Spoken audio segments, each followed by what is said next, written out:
Impasse gigantesco na questão palestina. O Hamas anuncia que só abre mão da luta armada caso haja a criação do Estado palestino, mas os países, França, Inglaterra, anunciam que só apoiam a solução de dois estados, com o Hamas abrindo mão da luta armada.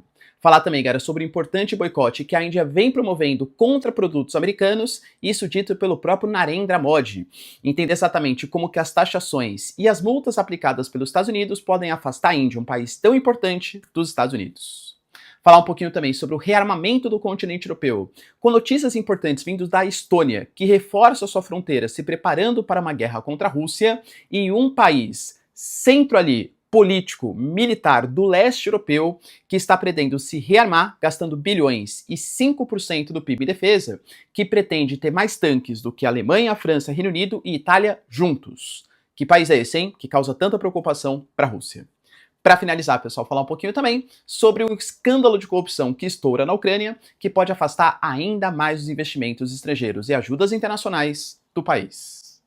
Se vocês querem ter um pouco mais sobre esses assuntos, e muito mais também sobre geografia, geopolítica, atualidades, política, polêmicas, enfim, tudo para você se manter sempre bem atualizado, já se inscreve no canal, deixa seu like e compartilha esse vídeo, que eu, professor Ricardo, conto muito com a sua ajuda. Belezinha?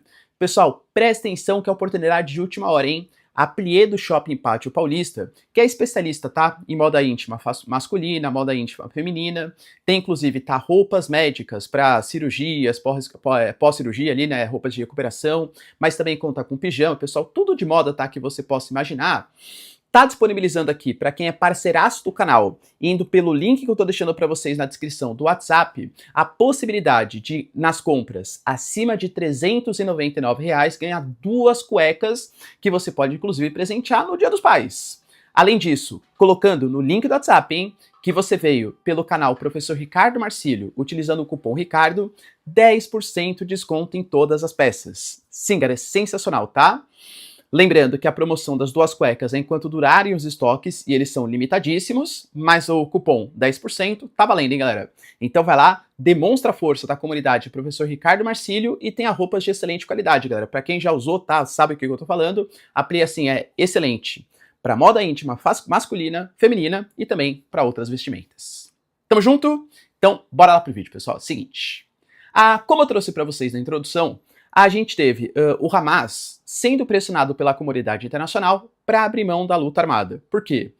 Venho trazendo para vocês que Noruega, Espanha, Reino Unido, França, Alemanha anunciando, por exemplo, possíveis sanções contra Israel, estão se incomodando com as ofensivas de Israel, tanto na faixa de Gaza como também na Cisjordânia. Sim, pessoal, na Cisjordânia. O número de violência, né, dos colonos judeus contra os palestinos que ali vivem aumentou bastante também. Isso não quer dizer que o Hamas é o bonzinho da história. A gente teve, por exemplo, né, um caso de um israelense que estava ali, galera, cenas péssimas, não vou colocar aqui porque a nossa plataforma não gosta desse tipo de vídeo, né? Mas, por exemplo, de um refém que estava cavando ali, galera, sua própria cova, muito magro, assim, em situação de subnutrição. Ah, professor, então quer dizer que só o Hamas faz isso, o que Israel está fazendo? A galera é maluca, né? Galera, dá pra você criticar as ações dos dois lados, tá? Você não é torcida, a geopolítica é muito mais complexa do que isso. Mas enfim, né, pelas ações que Israel vem trazendo na faixa de Gaza e na Cisjordânia, mas principalmente na faixa de Gaza, a comunidade internacional vem apoiando a solução de 2 estados, porém com algumas condições. Há a condição que a Autoridade Nacional Palestina deve governar esse Estado palestino, e sem atuação do Hamas. O Hamas, que é uma organização política, ou seja, governa ali a faixa de Gaza, venceu o processo eleitoral, mesmo que controverso, tá? Mas venceu o processo eleitoral. E governa o território e tem uma postura muito mais radical contra o Estado de Israel. Mas também tem o seu braço armado, a sua visão, a sua luta armada, que eles chamam de a resistência palestina contra Israel, mas que foi responsável pelos ataques do dia 7 de outubro, enfim, né? Teria que abrir mão dessa luta armada, teria que abrir mão do controle militar e político também da faixa de Gaza, para que fosse controlado pela Autoridade Nacional Palestina. Qual que é a grande questão? É que o Hamas, ele até concorda, segundo eles, em abrir mão da luta armada, mas só depois da criação de 2 estados. Ou seja, entramos no impasse, porque os países da comunidade internacional anunciam que só apoiam os 2 estados se o Hamas abrir mão da luta armada, e o Hamas fala que só abre mão da luta armada se houver a criação do Estado palestino. O próprio Hamas colocou, né, que os crimes de Israel estão aumentando muito em Gaza e na Cisjordânia, e até por isso eles não podem desistir da resistência armada, enquanto o Estado palestino independente e totalmente soberano, com Jerusalém como a sua capital, não for estabelecido. Ou seja, eu diria, galera, que isso dá até um certo argumento para que Israel aumente as suas operações, tá vendo? Eu falo para vocês, os palestinos, né, não querem a criação de 2 estados, porque o Hamas não aceita abrir mão da luta armada, não aceita um acordo com Israel, enfim, a existência de Israel para a solução de 2 estados. E aí, pessoal, você acha que a gente tem uma solução em curto prazo para essa questão? Deixa aí nos comentários. Outra notícia importante que vem no embalo do que eu trouxe para vocês no vídeo de ontem está ligado ao tarifaço contra a Índia. A Índia é um país super importante para os Estados Unidos. Vai lembrar, pessoal, que a Índia tem uma histórica relação com a antiga União Soviética.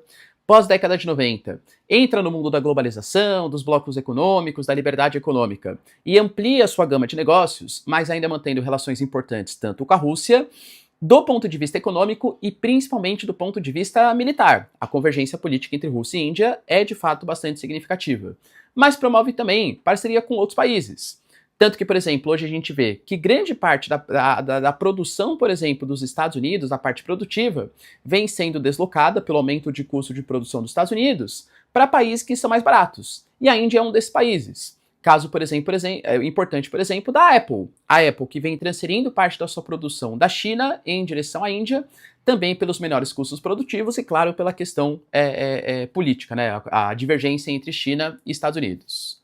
Isso faz com que a Índia tenha um grande superávit comercial com os Estados Unidos. E aí sabe que o Trump não gosta muito dessa questão, né, de balança comercial negativa. Tanto que, por exemplo, só em 2025, a gente já tem até o momento 45 bilhões, aproximadamente, né, de superávit comercial para os indianos.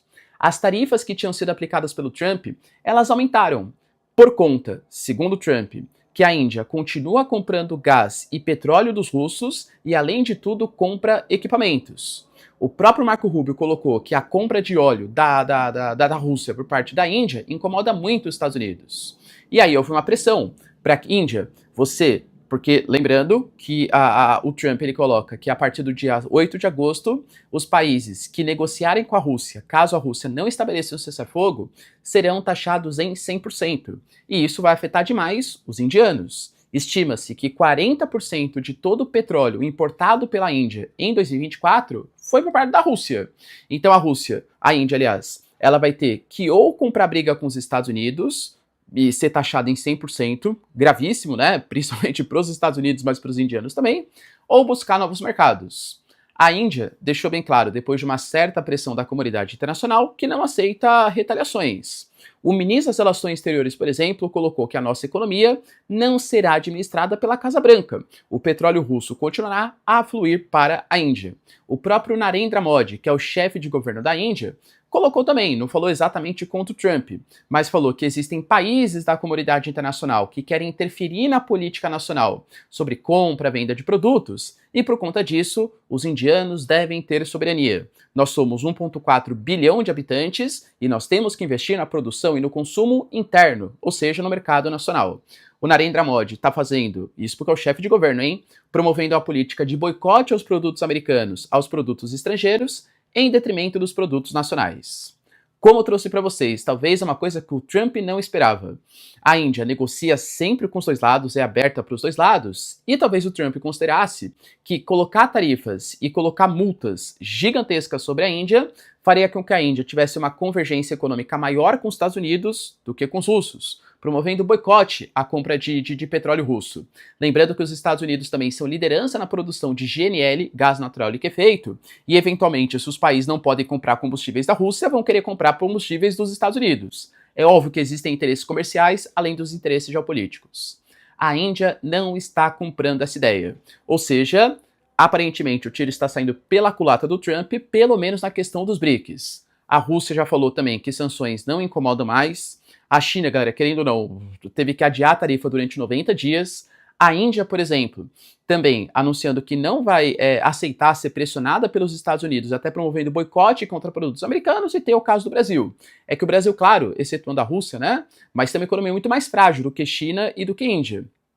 Mas também acho que a gente não vai se dobrar aí as questões de possível interferência política no Brasil, pelo menos são palavras aí do Poder Executivo. Além disso, galera, notícias importantes que eu venho trazendo para vocês sobre o rearmamento do continente europeu. E tivemos 2 países que anunciaram medidas importantes. A Estônia, que faz parte dos países bálticos, ou seja, antiga União Soviética, e guarda um certo temor de uma possível interferência maior dos russos na região.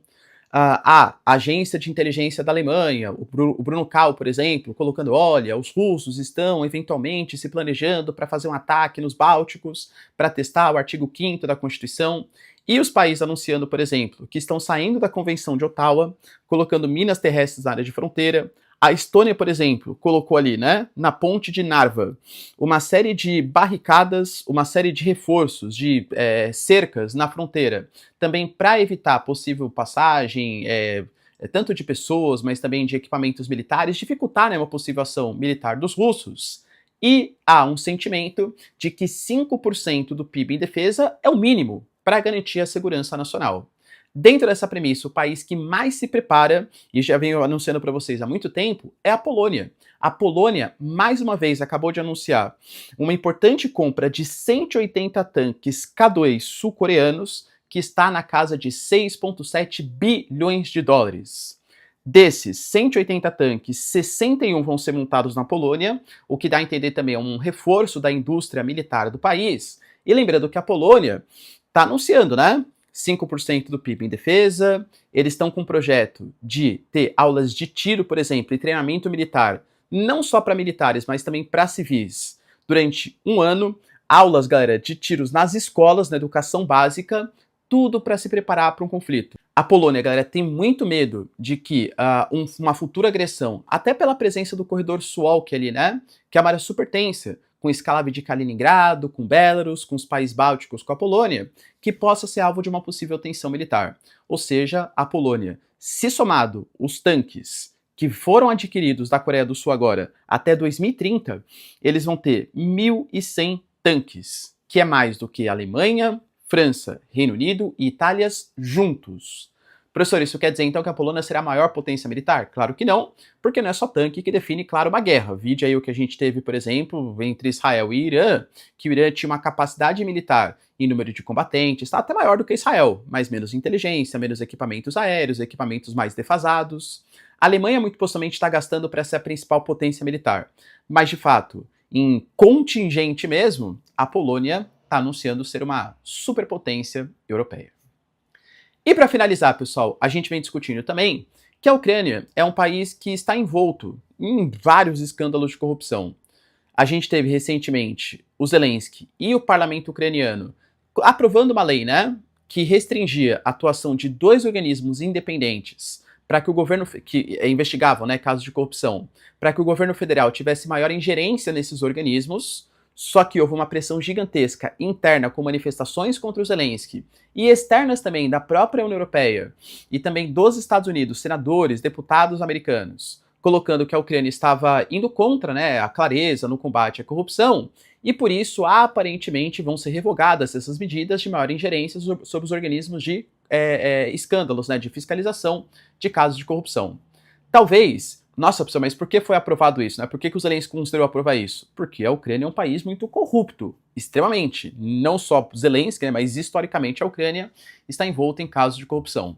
Tanto que esses 2 organismos, eles fizeram ali investigações e acharam, galera, um escândalo gigantesco de corrupção na compra de equipamentos militares, principalmente drones, em que os preços eles eram superfaturados. E aí, os intermediadores conseguiam, como propina, até 30% do valor de volta do que foi pago nos equipamentos. Ou seja, pegando dinheiro de ajuda da União Europeia, de ajuda dos Estados Unidos, de ajuda da comunidade internacional, dos impostos ucranianos, para desviar recursos em plena guerra.